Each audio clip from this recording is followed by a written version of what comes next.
لكل شخص عرض واحد. طبعا كلنا عرفنا العرض اللي صبحي كابر عامله ومكسر بيه الدنيا، وزي ما انتم قريتوا اسم الفيديو مميزات وعيوب العرض بتاع صبحي كابر. خلينا نبدأ الاول نفتح واوريكم العرض ده عبارة عن ايه، وبعد كده اقول لكم ليه مميزات وليه عيوب.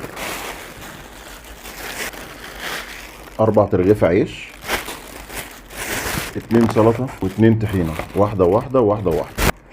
وده في الغالب هتلاقيها الشوربة، ودي اكيد الحمامية المشوية، وده الطاجن.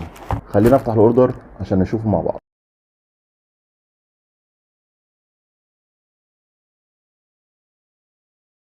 ادي العرض بتاع صبحي كابر اللي ب 158 جنيه اللي مكسر مصر. عبارة عن طاجن فريك فيه حمامية محشية، هنشوفها دلوقتي برضو مع بعض، وحمامية مشوية.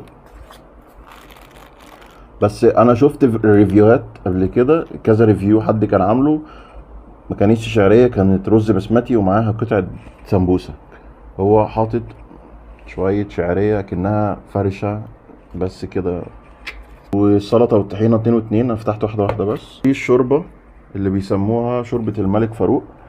دي شوربه المفروض ان هي فيها نص حماميه، هي شوربه بالفريك والمفروض ان هي فيها نص حماميه. ادي كتف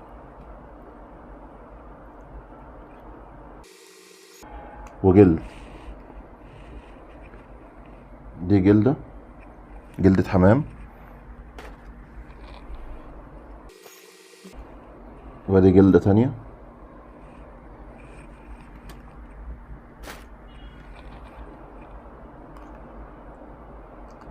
ومفيش غير هي الجناح الصغير ده بس اللي في الشوربة كلها.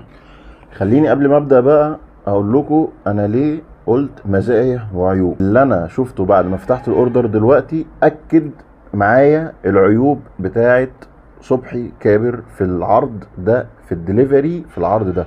الموضوع كالاتي سريعا، وهقول كلام يحاسبني عليه ربنا قسما بالله. هذا حصل النهارده التلات 15 اغسطس. امبارح انا كنت طلبت الاوردر، انا كنت لسه عارف اول امبارح اللي هو يوم الحد، فقلت اطلبه تاني يوم عشان اعمل عليه ريفيو اللي هو يوم الاثنين. اتصلت بيهم الساعه حوالي 11 ونص 12 الظهر، عايز اعرف العرض بتاع الحمام. قالت لي ايوه يا فندم، هو العرض شغال بس هو مش متوفر حاليا، لسه ما اتعملش، لسه ما اتجهزش. طيب تمام، انا اقدر ان انا اطلبه امتى؟ حضرتك تابع معانا في خلال اليوم وتقدر تطلبه وقت ما يكون جاهز لما تكلمنا.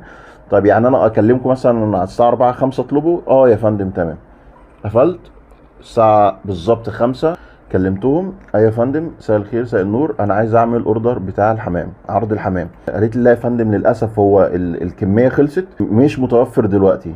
قلت لها ازاي؟ انا مكلم زميلتك الصبح وقالت لي 1 2 3. قالت لي والله يا فندم هو بيبقى بالكميات وملهوش وقت معين. قلت لها طب يعني اتصل الساعه كام مثلا؟ طب الساعه كام؟ طب يعني ابقى عارف عشان اتصل في الوقت اللي يبقى قالت لي لا مش عارف. طب الكميات مثلا محدوده؟ قالت لي اه. طب قد ايه؟ لا ما عنديش فكره. طب بيبقى ايه؟ مش عارف. فقلت تاني يوم اللي هو النهارده التلات هتصل بيهم على الساعة 1 أو 2 وهشوف الموضوع ده. فعلا الساعة 1:30 يا فندم العرض إيه؟ قالت لي لا هو لسه ما اشتغلش، يعني هما لسه بيجهزوا فيه ولسه ما جاليش على السيستم عشان أقدر لو حضرتك هتطلبه إن أنا أحجزه لك. طيب يعني أتصل إمتى؟ قالت لي تابعنا في خلال اليوم. قفلت. بعديها بنص ساعة اتصلت الساعة 2، قالت لي لا برضه يا فندم لسه وتابعنا في خلال اليوم. طب هو أنا كل شوية هتصل، كل ربع ساعة مثلا هتصل؟ ما هو اصل اتصلت الساعه 11 12 الصبح، انا طبعا ما كنتش هطلبه الساعه 11 12، كنت هخليه يجي لي دليفري الساعه 7 زي ما عملت النهارده. مفيش. طب انا دلوقتي يعني المفروض ان انا عشان يعني خلينا نقول ان الميزه بتاعت العرض ده ان هو حلو جدا في سعره. حماميه 2 وطاجن فريك وشوربه ب 158 جنيه.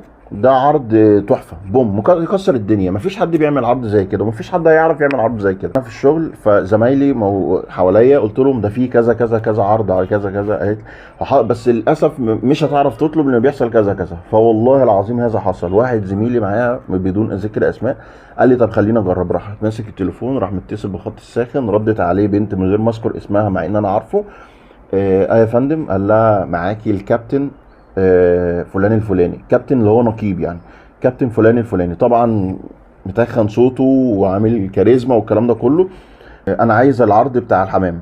والله يا فندم هو حضرتك لسه مش متجهز دلوقتي ولسه حلو، يعني زي ما اتقال يعني نفس الكلام. المفاجأة بقى هنا ان هي لقيتها بتقول له بس لو حضرتك حابب ان انا اكلمك عشان اقول لك ان العرض موجود في وقت ما يبقى شغال وتحجزه، انا ما عنديش مشكله. قال لها اه طبعا، اصل انا للاسف بيبقى عندي مأموريات فانا مش هقدر ان انا اتصل تاني. عشان كده هي قالت له الكلام ده، يعني هو قال لها انا عندي مأموريه فانا مش هقدر ان انا هتصل تاني. قالت له خلاص يا فندم انا اقدر ان انا اتصل بيك واكلم حضرتك واشوف الموضوع ده. مع ان البنت اللي انا كلمتها الصبح قبليها الساعه 1:30 قلت لها طب ممكن تاخدي رقمي او حضرتك تكلميني بالرقم اللي ظاهر قدامك وتقولي لي وقت ما العرض يبقى جاهز عشان اطلبه. قالت لي والله يا فندم مش مسموح لي او مش هينفع ان انا اعمل حاجه زي كده، انت حضرتك بتكلمنا على هوت لاين فانا ما عنديش امكانيه ان انا اعمل حاجه زي كده. قلت لها طب على الاقل ابعتوا لي رساله عرفوني ان هو كده وانا هتصل. قالت لي لا للاسف يا فندم انا مش مسموح او انا مش متاح معايا ان انا اقدر اعمل كده. طبعا البنت اللي كلمها زميلي قالت له في ثواني طب حضرتك انا هكلمك. انا قلت له دي بتشتغلك من الاخر، قلت له دي بتشتغل. الكلام ده كان الساعه 2 ونص بالظبط. الساعه 3 ونص اتصلت بيه من رقم موبايل، قالت ان فلان الفلاني معايا. قال لها اه كنت حاجز العرض بتاع الحمام عند صبحي كابر. ايوه يا فندم العرض متاح دلوقتي لو حضرتك حابب تحجز العرض بتاعك. اه طبعا يا فندم هو طب انا عايز عرضين. قالت له للاسف يا فندم هو مسموح عرض واحد بس.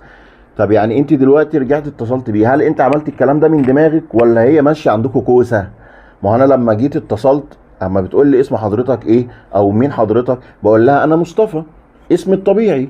يعني انا مش هقول لها انا البلوجر فلان الفلاني ولا انا الظابط فلان الفلاني ولا انا اللواء فلان الفلاني ولا انا الدكتور فلان الفلاني، لا انا اسمي مصطفى، انا مصطفى. هل انا بقى يا عم صبحي يا كابر مطالب مني او ان انا المفروض دلوقتي اقول للناس كل واحد يا جماعه اللي عايز يطلب الاكل من صبحي كابر او يطلب عرض زي ده كده من صبحي كابر عشان يلحق ياخد العرض وعشان خاطر الناس تساعده اكتر من الناس العاديه، يروح يقول لهم انا الفلاني انا كذا فلان الفلاني او انا مثلا البلوجر ولا انا الدكتور ولا انا الضابط ولا ايا كانت اللقب ايه؟ هل ده طبيعي يا جماعه؟ انا مش عارف. طبعا هي البنت اول ما كلمته قالت له يا فندم العرض جاهز دلوقتي الساعه كانت 3 ونص. انا رحت رافع التليفون يا فندم انا عايز اعمل عرض كذا. قالت لي اه موجود يا فندم. طب انا لو هي ما كانتش اتصلت بيه احنا كنا هنعرف ولا كنا هنعرف؟ انا كنا هطلب ولا هعمل الكلام ده كله؟ انا جايب ده عشان اعمل عليه ريفيو، انا مش جايبه عشان خاطر جعان حمام فانا عايز حمام وهموت عليه. انا جايبه عشان خاطر ده شغلي، هعمل ريفيو عليه واوري لكم واقول لكم ان في عرض موجود عند صبحي كابر. انا كنت اتمنى ان انا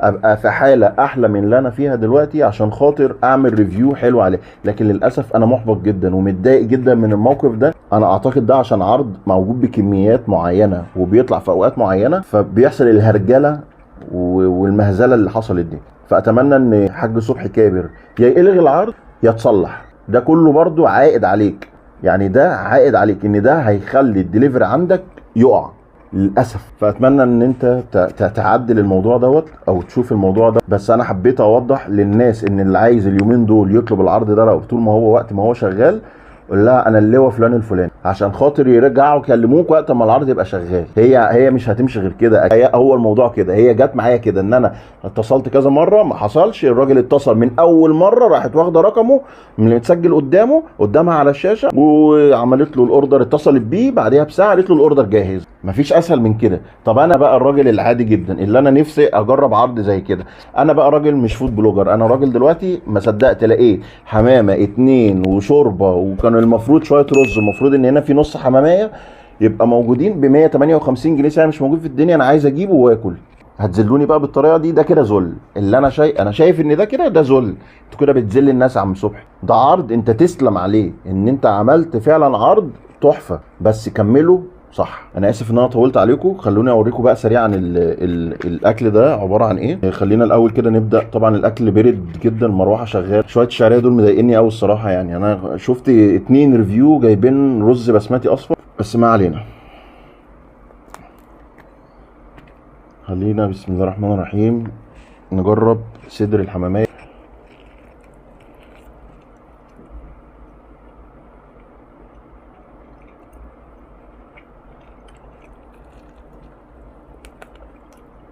الحمامية بتشد جامد، مش عارف ده ايه.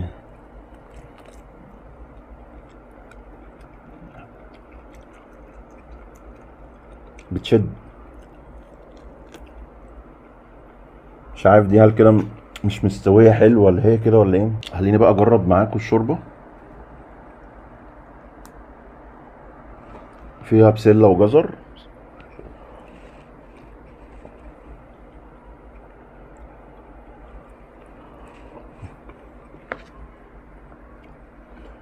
شوربه فريك بالحمام حلوه جدا، عاديه جدا. الاكل بيرد بس للاسف هو كان جاي سخن الصراحه. طبعا 3 ريفيوهات شفتهم الشوربه دي فيها نص حمامايه، مش كتف حمامايه، مش مكمله الربع. فانا ما اعرفش هي ماشيه ناس وناس يعني. خلينا نقول ان الشوربه دي حلوه، وللاسف الحماميه المشويه دي بتشد. خلينا نجرب بقى الطاجن الفريك ده.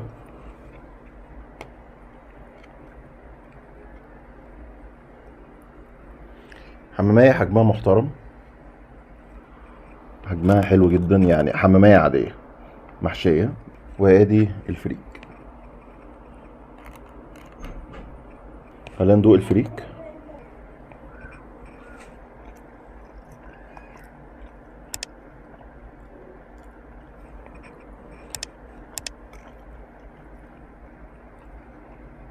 حلو قوي الصراحة. الفريك ده حلو قوي قوي، طعمه جميل، متبهر حلو قوي، محطوط له زي صلصه، طعمها حلو جدا. لا بقى نشوف الحمامية الجميلة دي هل برضو مستوية ولا زي المشوية. ناكل بقى من الحتة اللي هي فيها الصدر دي.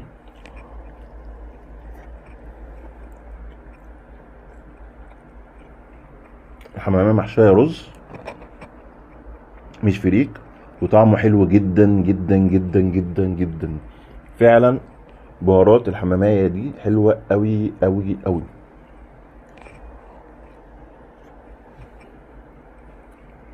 ناكل بقى حتة من الصدر دي كده. صدر الحمامية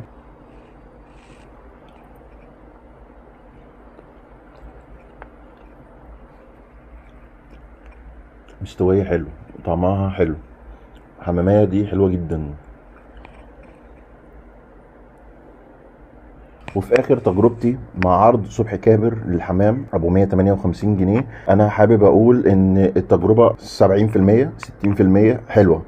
ليه؟ لان الشوربه حلوه وعجباني، بس للاسف ناقصه حمام عن ما جت للناس التانيين. هي لو كنت انا شفت، يعني انا لو كنت شفت الريفيوهات التانيه ما فيهاش نص حماميه، كنت هقول هو ده كده حلوه. يعني شوربه فريك حلو بالحمام، بس ما فيهاش حمام مش مشكله. طاجن الفريك بالحمامية المحشية رز متبهر دي تحفة بمعنى الكلمة، فعلا تحفة تحفة تحفة، طعمها حلو قوي.